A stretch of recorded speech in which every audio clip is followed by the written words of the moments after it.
D'où vient la croissance économique?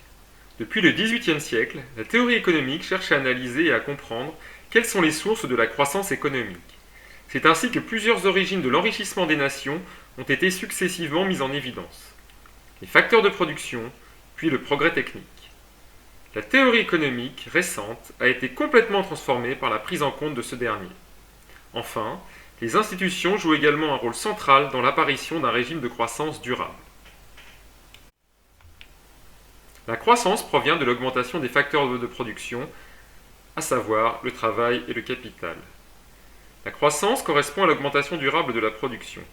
Celle-ci résulte de la hausse des quantités et de la productivité des facteurs de production utilisés.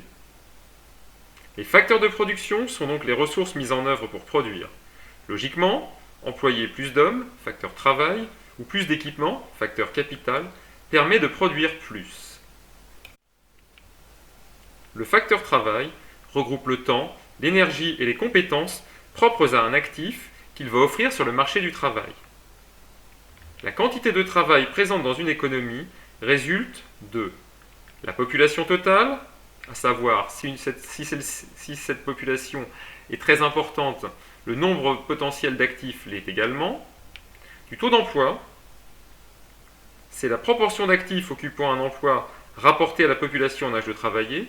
Là encore, si une forte proportion d'actifs dans la population en âge de travailler travaille, cela va être favorable donc à la quantité de travail réellement disponible sur le marché du travail. Et enfin, elle dépend aussi de la durée moyenne du travail. Plus les hommes travaillent longtemps, plus ils vont produire.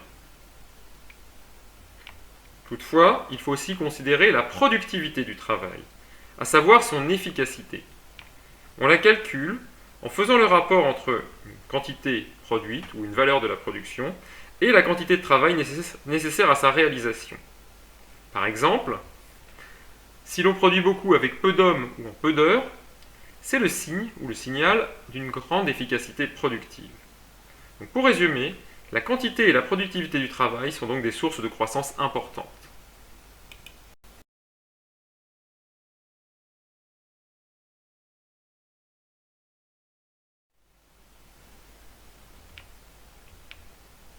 Le facteur capital désigne les équipements productifs et ou les fonds détenus par un agent économique. Ici, il est synonyme de capital fixe. L'investissement est à l'origine de l'accumulation du capital. C'est l'achat d'un bien, on parle d'investissement matériel, ou d'un service, investissement immatériel, qui va être utilisé dans plusieurs cycles de production. L'investissement correspond donc à l'augmentation du stock de capital fixe. Le capital peut être privé ou public. Dans tous les cas, il joue un rôle moteur dans la croissance économique. Les achats de biens de production durables, comme les machines, les ordinateurs, les véhicules, les locaux, par les entreprises privées correspondent à l'investissement matériel productif. Si ces biens sont nouveaux, ils incorporent du progrès technique, ce qui modernise le stock de capital et en élève la productivité. Les nouvelles machines sont par exemple plus performantes. Les entreprises augmentent ainsi leur capital technologique. Les investissements publics permettent également d'accroître et de moderniser le capital public. Ils concernent les infrastructures de communication et de transport notamment, mais aussi les investissements dans la recherche, l'éducation ou la santé. L'accumulation du capital privé et du capital public stimule donc la croissance. Cependant, les facteurs de production, capital et travail, n'expliquent pas à eux seuls la totalité de la croissance. Une partie de celle-ci, les économistes appellent cela un résidu, un reste, demeure inexpliquée. Il y a donc un troisième facteur.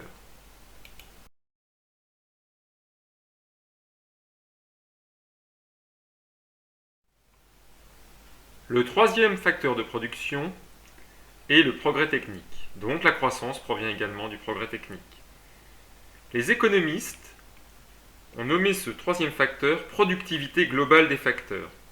Elle mesure l'efficacité avec laquelle une économie utilise l'ensemble de ses ressources productives.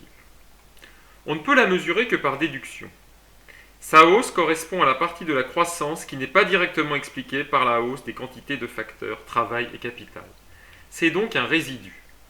Par exemple, sur une période donnée, si la croissance dans un pays est de 5% et que les hausses de quantité de facteurs capital et travail n'expliquent que 3 points de ces 5%, les 2 points restants, 5 moins 3, correspondent à la productivité globale des facteurs.